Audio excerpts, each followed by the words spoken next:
Behind many social taboos, there's very often fear. It's generally accepted that we don't do this or that to avoid certain unpleasant outcomes. And before we know it, the whole practice is set in stone. Nobody may even remember why. And it's that lack of understanding or the casual assumption that our behaviour is absolutely beyond reproach which often drives out compassion.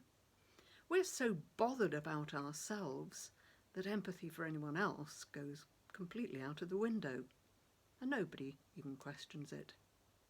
This is the kind of behaviour against which Jesus would often rebel. And doing so, well, it didn't always make him popular, except, of course, with those being unkindly treated, those who found themselves on the margins of mainstream society, the poor, the sick, the despised, needed a champion. But those on the inside, religious types especially, needed a wake-up call. When it came to certain unsightly and crippling diseases, matters were not helped by the long-held notion that such afflictions were the result of former wrongdoing. It made casting the sufferers out completely, making them less than human, even easier to justify. You never imagine some big finger pointing down from heaven and hearing, "It's you." No, not winning the lottery, but catching leprosy. Disaster. I didn't think I was such a bad bloke. Just ordinary, trying to keep my wife and bairns fed. It didn't come on of a sudden, mind. I barely noticed it at the first.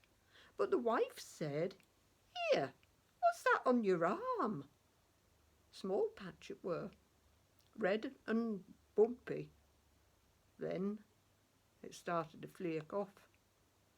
It were easy just to cover it over till it started spreading. The wife, she wouldn't come near us then, kept the little uns away and all. Obviously, we wanted no one to know, but it were inevitable. Only takes one person. It went round like leprosy. Then the writing were on the wall. Synagogue leaders came to our house to question us. Was I unclean, contaminating the place?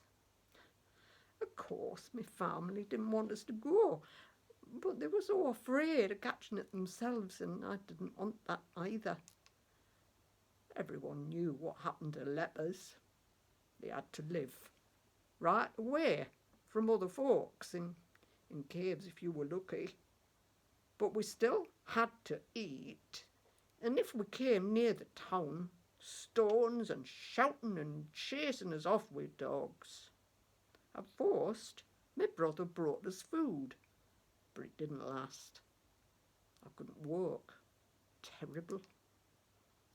I'd always prayed, and at first I was angry with God, angry and grief-stricken and terrified. Why me? In the past I'd shouted at my fair share of lepers and all, threatened them with a stick if they came too close, though I'd never throw a stone. Maybe this were a punishment, like folks say. But somehow, when you lose everything, you realise all the more how your life is in God's hand. And a leper? Why, a leper is still a person. My illness had got much worse. I had to pull my cloak over my face. Made it obvious. Situation seemed hopeless. Why, till another leper told us about this fella, Jesus, a healer, miracle worker, he said.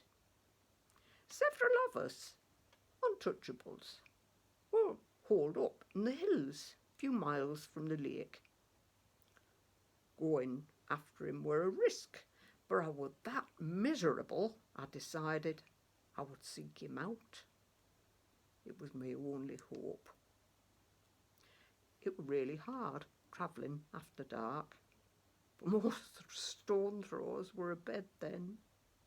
Why, as luck would have it, second day I was resting under a wagon, and I heard some people talking. That many people gathered, and he went round touching them and praying, healed them all, even them as been poorly all their lives, come walking that. Where were that? Capernaum, but he moved further toward the coast after that, Cana way. I knew Cana, not so far, and again I was fortunate. Crowd's hard to miss. Seemed some of them were following him around. I waited near the place they were lodging. Early in the morning, as he went off by himself, I approached. He was just sitting, contemplating like. He said, "Hello," without even looking up. "Can I help you?" Then he looked. But he didn't even flinch. Never mind back off. It all just sort of come out in a rush then about my condition, the family, being banished alone. I'm a proud man. I was. But I dropped to my knees and I begged him, sobbing, to help us. I said he could heal me if he wanted it. Somehow, I just knew he could. He looked hard at us then. His eyes flashed, looked like anger. But he just put out his hand and touched us like nobody else would. Why, of course I want to, man. He told us then to go straight to the priest and tell no one. He were adamant. I knew then. I knew I must be healed. But I'd no way of seeing. My hands still looked red. But as I gabbled me thank yous and turned away, I felt like, pins and needles. And then, cool, like a lovely dip in the River Jordan. As I walked, the pain grew less. I started to run. Why didn't he want folks to know that he could do the impossible? How could I say nought? People'd know. He were God's man, this Jesus fella.